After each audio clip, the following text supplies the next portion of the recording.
Hey, good lunch break, everybody. It's your buddy Choppadong coming at you with another quick tip video. This one won't take too long today. I'm going to explain the idea. I've been sharing my scratch pad, notebook, piece of paper, let's call it the shit sheet, for everybody in our Slack forums, and been getting a lot of questions on how I draw my lines, draw my arrows, what I point, what makes me pick a certain matchup over another one. So let's kind of walk through it today using our research station, because that's something all of you VIPs have access to.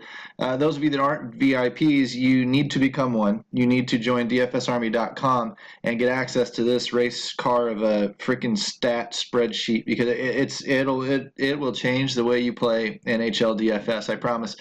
You also need the coaching from not just me. I'm just the loudmouth. You need the coaching from Flynn and from Anthony and from Shady and from even Matt and some other guys that have jumped in and have become great NHL players and people that we lean on. A lot of our regulars that were just new 2 or 3 weeks ago, when I was starting to talk to you about this stuff and tell you you need to be a VIP, have jumped in and have become great NHL players. They're winning money. They're doing it consistently. They're like us. They're up. They're down a little bit, but mostly they're up, and they're bragging about it. So follow me out on Twitter. Read my article today, 40 retweets, and here's what I'm going to do for you. Give me 40 retweets and a line A hat trick. I realize that you can only control one of those, your own retweet. And I'm going to buy one of you retweeters a month into our VIP program. I'm going to prove to you that it works, that the coaching is valuable, the access to the optimizer, to all of the stuff, the tools, the spreadsheets, everything matters. And for 40 bucks a month, it's dirt cheap. If you scale up your play in your hobby enough, you can pay for it with profits over the course of a month. I'm telling you, baseball's getting ready to kick in, and I'm going to switch over to that in a couple of months. I mean, we're going to be rocking and rolling all summer long inside DFS Army, so it's not just a hockey thing if you're interested. But anyway, back on track. Let's jump over to DFS Army, the research station, and I'll even drop a link in the article into the comment section of the YouTube video for you guys that maybe don't do Twitter. What we're looking at is the matchups page, and Colorado and Columbus tonight. Okay, what we're going to focus on right now, one way or the other, I don't care which one you use, Corsi for and Corsi against, or the adjusted Corsi for and the adjusted Corsi against. What do these mean? Corsi for is any shot directed at the net. It can go wide, it can get blocked, it doesn't matter. If you take your stick and whack that little black piece of rubber at the net, it's going to count as a Corsi for your team. Okay, you can see here that Colorado averages over the season 54 of those per 60 minutes. Now, Corsi against is how many of those your team allows. How many times are you allowing the opposing skaters to even get a shot off? I mean, if you come skating across my blue line and I blow your ass up, you don't get a chance. That puck just kind of trickles into the zone. We scoop it up. We head the other way. You don't get any Corsi points for that. Now, if I'm lazy and I'm backpedaling and I'm gliding backwards and all of a sudden, zing, you use me as a screen and that shot gets past me, or hits me in the kneecap, it's going to be a Corsi against. So you can see that the Corsi against per 60 minutes is 59 and a half on average for Colorado. What does that mean? That means that in the rankings in the league, they are 25th in Corsi for, which means they don't shoot a ton. But this is going all the way back through last October. And they're 25th in Corsi against, which means they allow quite a bit, because the number one Corsi against team is going to have a low number because they don't allow a lot of shots. The high one here is what you're targeting, because they do allow a lot, meaning they make it easier for my team to shoot. So really what I'm looking for is, does the team that I'm targeting shoot? And are they facing a team that makes it easy on me? If I've got those two things going for me, in some matchups are stronger than others, but if I've got some of that stuff going for me, then I'm pretty good to go. That's a plus matchup. It's not a lock. It's not something, I mean, there are other factors I'm going to look at as well, but it sure is a nice little indicator that tonight could be a good night, for my offense. And it may make me target some guys more. When I look at the adjusted Corsi for, that's just over the last 21 days here that we like to track. So over the last 21 days, roughly 10 games or so, they're up a little bit. They're shooting a little bit more often, about one goal, one Corsi, 1.5 more than their season average. That means they're kind of trending upwards. As a result, their rank is a little bit higher, because of it. They're also allowing a crap load more shots against them. Their defense is starting to fall off, which means we can attack them to a certain degree. 64 or 64 and a half shots against, or Corsi against, man, you see they've fallen 4 spots in the rankings from 25th down to 29th. They've climbed 2 spots from 25th to 23rd in Corsi 4. So I don't care which one you write down, Corsi for or against, or the adjusted for or against, but stick to one. I'm a recency guy. I like to ride the hot train. In a volatile, high variance sport like hockey or baseball, I really like to ride the hot train. Maybe it's the smart thing to do, maybe it's not, but I'll tell you what, like a little rub and tug, it makes me feel better. So sorry to make you spit your coffee there, I couldn't resist. But my whole point is, I'm trying to capture on who's hot right now, who's rocking and rolling right now. I don't care about what you did in October. It matters in a sense that a team that generally shoots a lot is going to generally shoot a lot throughout the year. But I want to know, how hot are you today? Because things happen, injuries happen. If I'm looking at, like, if a McKinnon falls out, we all know that we're not going to go chasing McKinnon, or we're going to largely be off of the offense because they're going to be overinflated price-wise, and their activity isn't going to live up for what he creates for their offense. But you're also going to see it in the numbers. And before long, you're going to see these Corsi 4 numbers, the adjusted, start falling below the season. And when the 54 goes down to a 53, 52, 51, all of a sudden this number's bullshit again.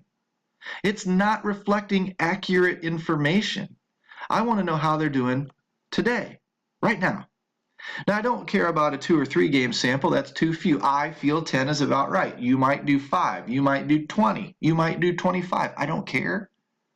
This is what the tool provides, though, the way our buddy Jim devised it. So now let's look at another one here, and let's stick to let's just do the last 10, since that's the one I'm saying that I kind of like.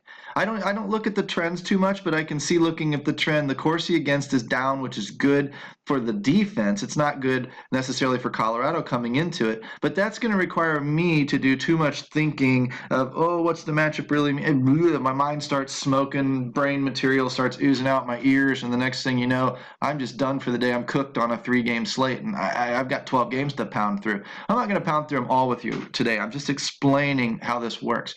The adjusted Corsi for and against, they're the 10th rated team, 10th ranked team, and they're the 3rd ranked team in shots against.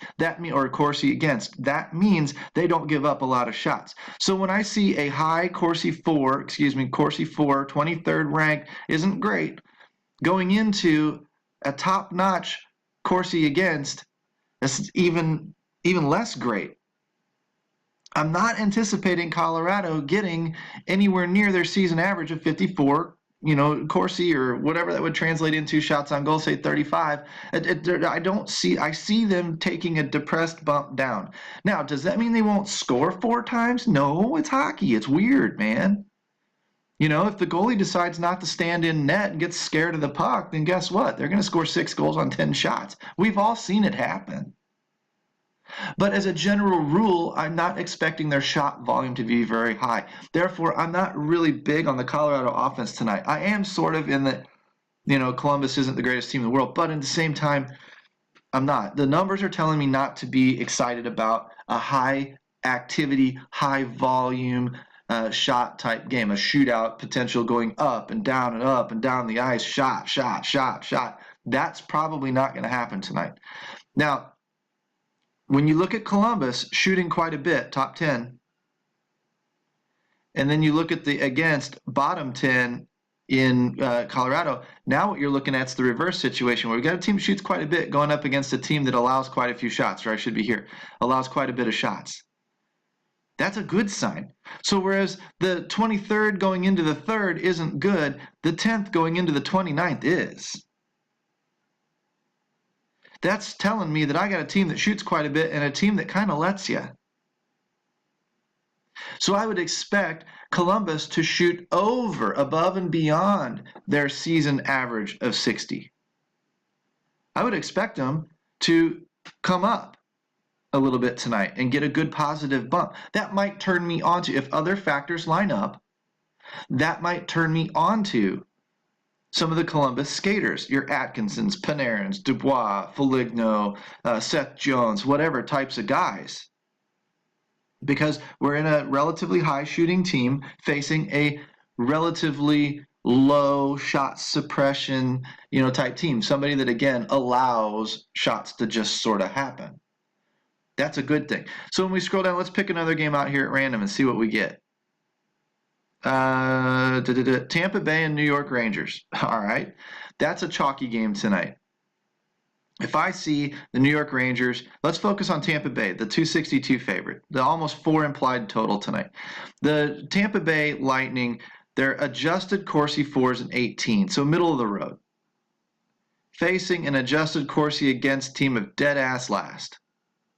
They're going to get a bump. Does that mean they're going to be the highest shooting team on the night? No. It means they should be above what they've been doing lately, or above their season average for sure. That 57 tonight might be a 62. And you may say, 3 extra shots. But, well, what if they get through? What if one of them deflects off of a stick and goes past the goalie? What if one of them, is a screenshot and it ends up, what if the goalie, one of them banks off a goalpost, whatever. Those shots actually are important. Those shots are what you count on to produce you fantasy points. When I look at the Corsi against, for Tampa Bay, I'm going to go over here and look at the Corsi 4, the adjusted Corsi 4 of 12. So, New York shoots quite a bit. Has been lately, but they're going up against a middle of the road team. So that's just not a matchup one way or the other. I'm not really going to get excited about New York's matchup. I get really excited about Tampa Bay's, even though it's not a top 10 shooting team going, but they are going against the bottom, so they're going to get a bump. That's like being paced up in NBA, or going into, we score an average of 102 points per game, and tonight we're projected to score 108. That's where these things come from out of Vegas, and that's what we're tracking inside DFS Army, and that's what's putting us on the winning plays on a 12-game slate like this. And that's why, again, you need to be a member inside DFS Army. dfsarmy.com/ref/3. Use code CHOP, C-H-O-P. I'll put it in the comment section. You have to use that link if you want that discount with that coupon code. And you have to run out to Twitter again, and you have to help me spread the love with these 40 retweets. I've never hit 40 before. I'd love to do it. And a Liney hat trick, I'll buy one of you a membership. That's how we're going to spread the word. That's how we're going to prove to you this stuff works. Because when I prove to you this stuff works, you're going to go out and you're going to tell your friends that it works. And you're going to tell your friends they're stupid for not doing this. They're stupid for not taking advantage of a research sheet like this that breaks down all of the numbers, season long, last 21 games, turns around, tracks the Vegas odds, tracks the implied team totals, tracks the goals for, goals against if you want results in the shooting, and the power plays and the penalty kills, and the goalie's stats and the save percent, everything. And you go down here and you look, projected lines, FanDuel centers, FanDuel wingers, FanDuel defensemen, DK centers, DK wingers, pick them. You want to play pick them over on D? We've got it. We've got it. Get in here, get busy, and put this sheet to work for you like so many of our other recent members have done. Otherwise, they're just going to take your money anyway. You might as well give it back to yourself in the form of a $40 investment. Why give it to us? We don't give it back. We're going to keep it. Might as well invest in yourself. Stop investing in DraftKings and FanDuel and they're lining their pockets. Line your own damn pockets. All right, guys. Peace out. We'll see you in another couple of days with another quick tip video. Later.